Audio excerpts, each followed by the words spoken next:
Bapak, Ibu, dan saudara-saudari yang terkasih, marilah kita mempersiapkan hati dan pikiran kita untuk mendengarkan sabda Tuhan pada hari ini.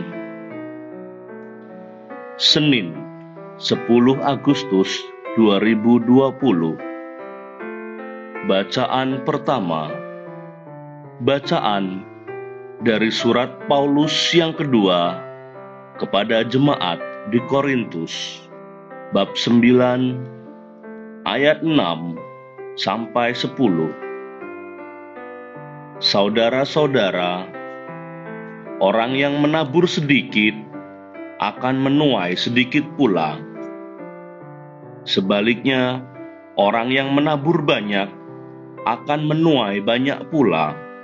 Hendaklah masing-masing memberikan menurut kerelaan hatinya, jangan dengan sedih hati atau terpaksa.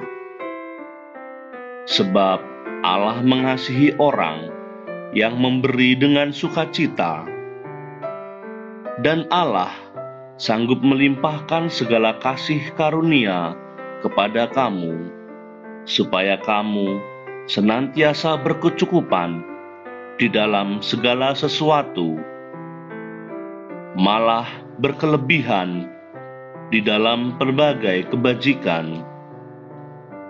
Seperti ada tertulis, ia murah hati, orang miskin diberinya derma, kebenarannya tetap untuk selamanya.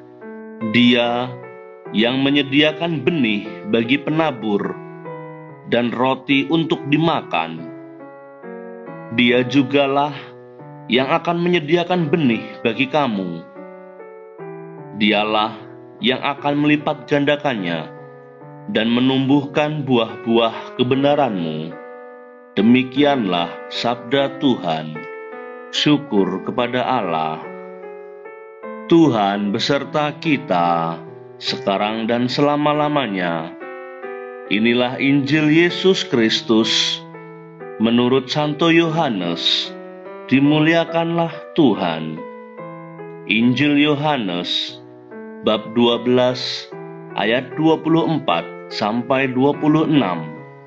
Menjelang akhir hidupnya, Yesus berkata kepada murid-muridnya, "Jikalau biji gandum tidak jatuh ke dalam tanah dan mati, ia tetap satu biji saja, tetapi jika mati, ia akan menghasilkan banyak buah.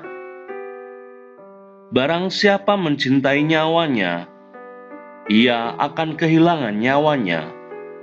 Tetapi barang siapa tidak mencintai nyawanya di dunia ini, ia akan memeliharanya untuk hidup yang kekal. Barang siapa melayani aku, ia harus mengikuti aku, dan di mana aku berada, di situ pun pelayanku akan berada. Barang siapa melayani aku, ia akan dihormati Bapa." Demikianlah Injil Tuhan. Terpujilah Kristus.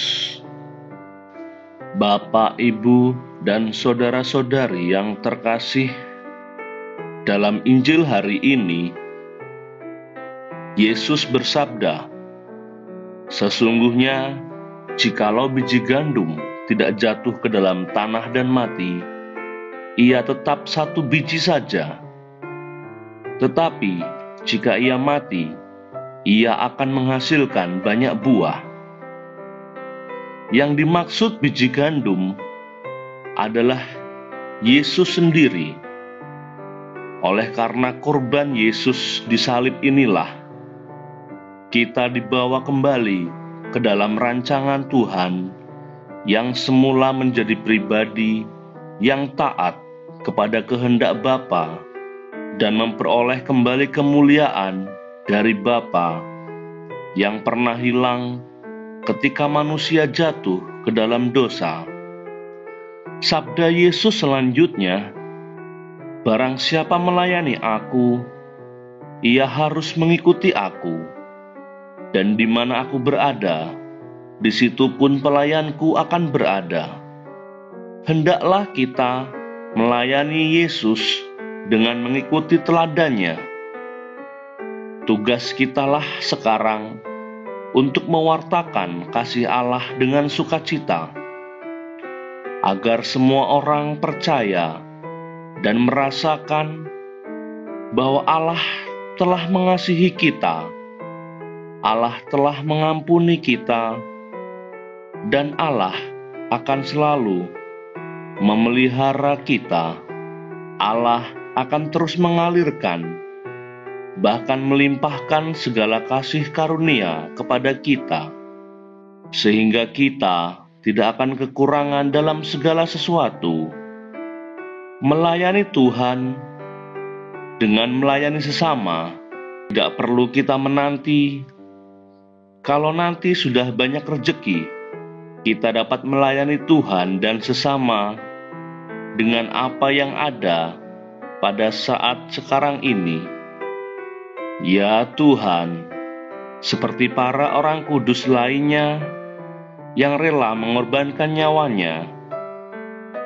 Hal itu karena mereka lakukan ingin membalas kasih Kristus yang sesungguhnya, yang tak terbalaskan.